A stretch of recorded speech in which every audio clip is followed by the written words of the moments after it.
ये क्या है? भिक्षा मांगने का पात्र। भिक्षा? ये मूर्ख समझता है, कहीं से भी भिखारी नहीं लगता। ना तू कमजोर है ना तू लाचार। झूठ मत बोल, तेरे पास तेरे परिवार को खिलाने के लिए पैसे जरूर होंगे। मैंने कहा ना, ये पूरा संसार मेरा परिवार है। इस संसार का हर प्राणी मेरा परिवार है। मुझे अपनी बातों में मत उलझा। जो कुछ भी है चुपचाप मुझे निकाल के दे दे, वरना आपका परिवार है। तू ऐसे नहीं मानेगा।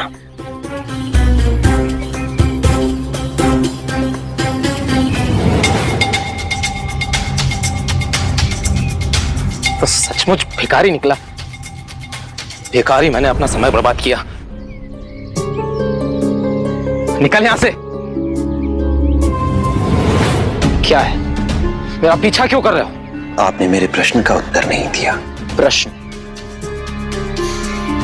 कैसा प्रश्न? कि आपका परिवार है या नहीं? हाँ है, बिल्कुल है। और आप उनसे बहुत प्यार करते हैं। ऐसा कौन है जो अपने परिवार से प्यार नहीं करता? उन्हीं के लिए तो मैं ये सब कर रहा हूँ। क्या उन्होंने आपसे कहा डाकू बनने के लिए? कहा नहीं, लेकिन उनके पालन पोषण के लिए मुझे ये सब करना पड़ता है। उनका पालन पोषण तो आप कोई अच्छा काम करके भी कर सकते हैं। तुझे क्या लगता है मैंने कोशिश नहीं की? मुझे वही काम मिलता था जिससे मैं अपने परिवार को 2 वक्त की रोटी तक नहीं दे पाता था। ईमानदारी से 2 वक्त की रोटी कमा पाना आसान नहीं है, लेकिन लोगों को लूट कर आप जो पाप कमा रहे हैं, उसका प्रायश्चित कर पाना और भी मुश्किल होगा। मुझे कोई फर्क नहीं पड़ता। मेरे परिवार की सुख सुविधा का ध्यान मैं रखता हूं, उनके पालन पोषण का ध्यान मैं रखता हूं। मेरे परिवार से बढ़कर मेरे लिए और कुछ नहीं है, और इसलिए वो लोग भी चांद छिड़कते हैं मुझ पर। मैं कहूं तो वो लोग अपने प्राण तक दे सकते हैं मेरे लिए। इतना विश्वास? मुझे तो है, पर लगता है तुझे विश्वास नहीं हो रहा। तुम्हारे पाप सिर्फ तुम्हारे हैं मित्र। तुम्हारा परिवार भले ही तुम पर जान छिड़कता हो, लेकिन जब कर्मों के फल को भुगतने की बात आएगी तो उसमें तुम अकेले ही होगे। कुछ नहीं कर सकेगा तुम्हारा परिवार, कोई काम नहीं आएगा। अगर ऐसी बात है तो ठीक है, चल मेरे साथ, मैं दिखाता हूं तुझे। मेरा परिवार मेरे हर पाप के फल में भी मेरा साझेदार होगा।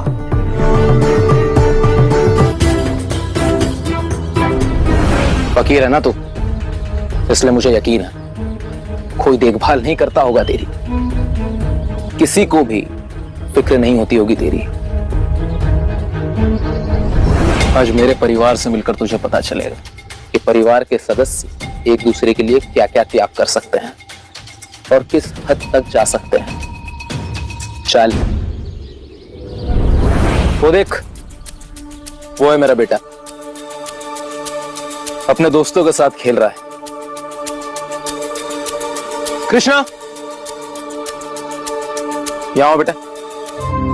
ये कौन है बाबा?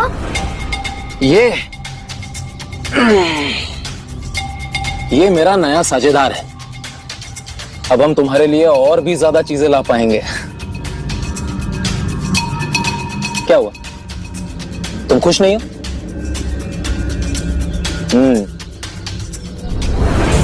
मैं और मेरा नया साझेदार अभी तुम्हारे बारे में ही बात कर रहे थे।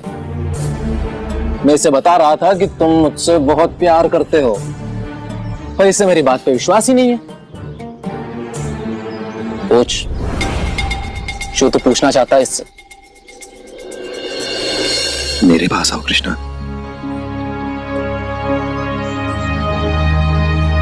बहुत अच्छे बच्चे हो तुम। अच्छा, एक बात बताओ, अगर कल को भगवान तुम्हारे पास आए और तुमसे पूछें कि क्या तुम अपने बाबा के पापों का दंड भुगतने के लिए तैयार हो, तो क्या कहना चाहोगे तुम? बाबा, ये तो कुछ और ही सवाल पूछ रहे हैं। हाँ तो क्या हुआ, जो भी पूछ रहा है उसका जवाब दो। और कृष्णा, सच सच बोलना, तुम्हें कसम है मेरी।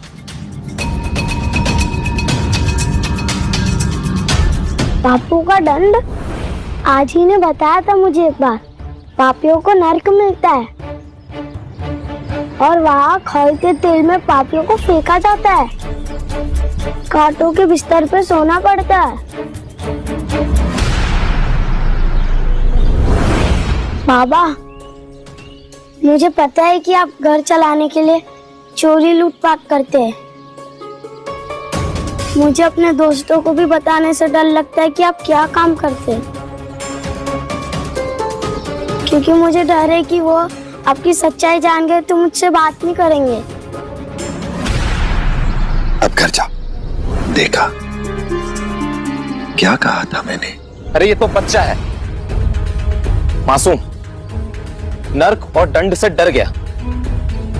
कोई बात नहीं, तू घर चल, फिर देखना मेरी पत्नी क्या कहती है। चल।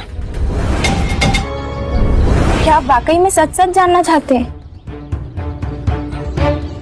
हाँ, बिल्कुल सच जानना चाहता हूं।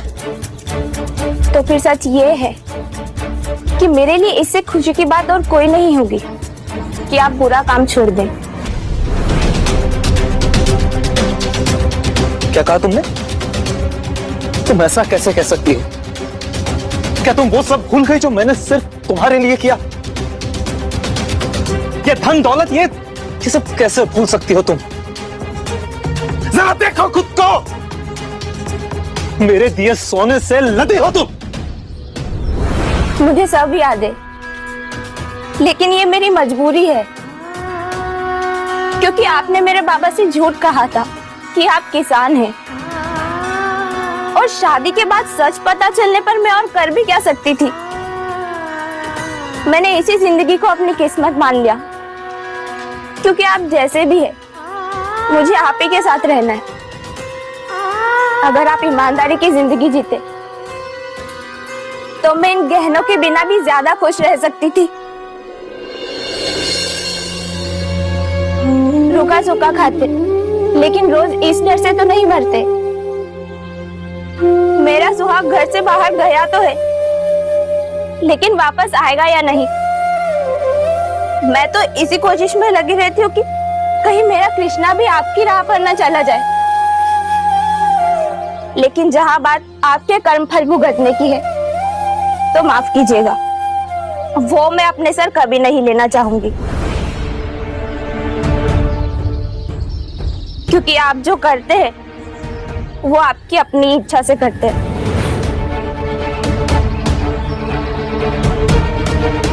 मैं नहीं जानता था कि तुम इतनी स्वार्थी हो। बस इस औरत ने मेरे बच्चे को बहकाया, क्योंकि ये मतलबी है। लेकिन मेरे आई पापा ऐसे नहीं है, वो मरते दम तक मेरा साथ नहीं छोड़ेंगे। तो मुझे पता ही है, मैंने जो भी पाप आप लोगों के भरण पोषण के लिए किए हैं, क्या आप लोग मेरे उन पाप का दंड भुगतेंगे? बोलिए।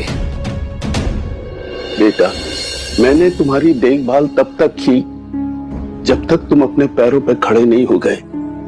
अब मैं बूढ़ा हो गया हूं, अब मैं इस लायक नहीं बचा कि मैं मेहनत कर सकूं। अब मैं और तुम्हारी आई अब तुम्हारे आश्रित है, और हमारी देखभाल की जिम्मेदारी अब तुम्हारी है। अपनी जिम्मेदारी निभाने के लिए मैंने मेहनत की, मैंने भी अपने परिवार को चलाया है। मेरे भी आई बाबा थे, मेरे भी बीवी बच्चे थे, सबकी देखभाल की, लेकिन मेहनत करके।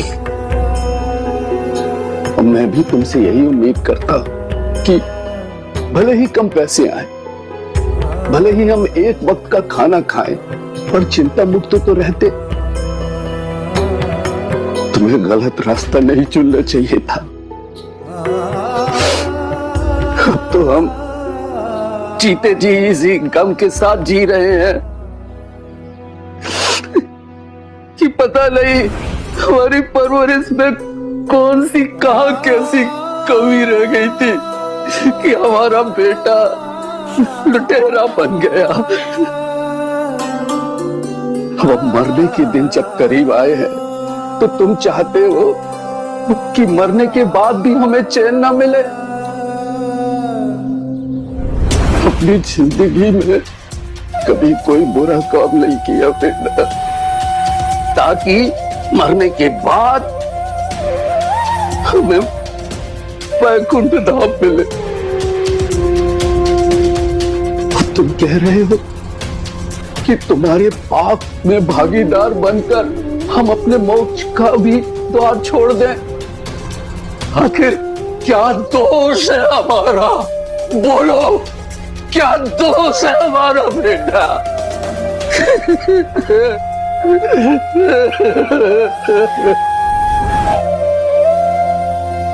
अकेला छोड़ दो मुझे, चले जाओ यहां से। बात करो मुझसे, बांटने से मन का दुख कम हो जाता है। पहले मैं भी ऐसा ही सोचता था, लेकिन मेरा परिवार ही मेरा दुख बांटने के लिए तैयार नहीं है। तो तुमसे बांटकर क्या हो जाएगा? आपने सिर्फ उनके शब्दों को सुना, उनकी भावनाओं को नहीं समझ सके। आपको लेकर उनके माथे पर चिंता की जो लकीरें थीं, वो नहीं देख सके आप। और उनमें से कोई भी आपको छोड़ना नहीं चाहता, आपका त्याग नहीं करना चाहता। वो तो सिर्फ आपको सुधरते हुए देखना चाहते हैं। हाँ, ये बात अलग है कि उनका कहने का तरीका अलग अलग है। और क्या कह रहे थे आप? ये सब कुछ आप उनके लिए ही करते हैं, उनके लिए ही लूटपाट करते हैं। पर क्या आपने कभी सोचा कि आपके इन कामों को लेकर वो सब कितना परेशान रहते हैं, कितनी तकलीफ होती है उन्हें? वो खुश रहते भी हैं या नहीं? आपके इन कामों की वजह से उन्हें किन किन परिस्थितियों का सामना करना पड़ता है, क्या क्या भुगतना होता है उन्हें? बाबूजी,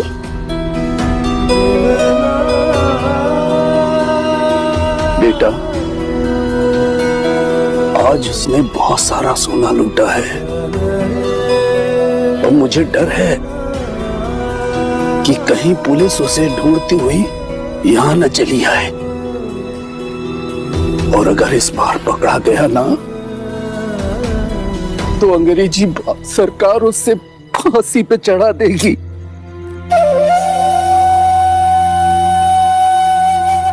इतना ठीक से नहीं सो पाता बाबूजी, ना ही इनकी चिंता में खाना खा पाता है। अब क्या होगा?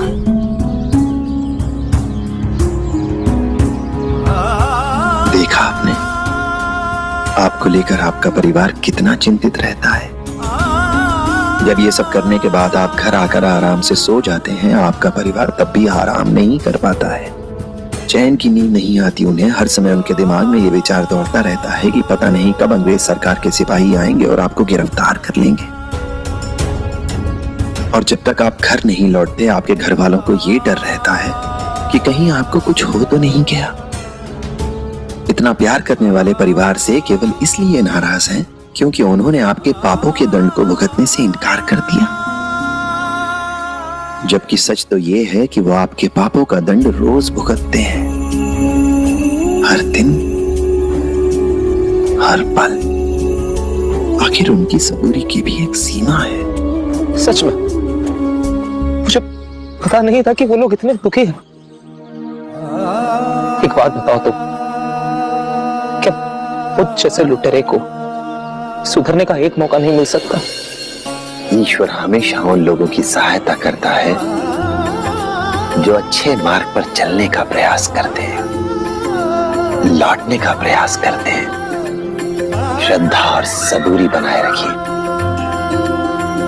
श्रद्धा और सबूरी रखो। कड़ी से कड़ी मेहनत करूंगा और अब जिन भी लोगों से मैंने जो भी लूटा है उसे लौटाने की हर संभव कोशिश करूंगा।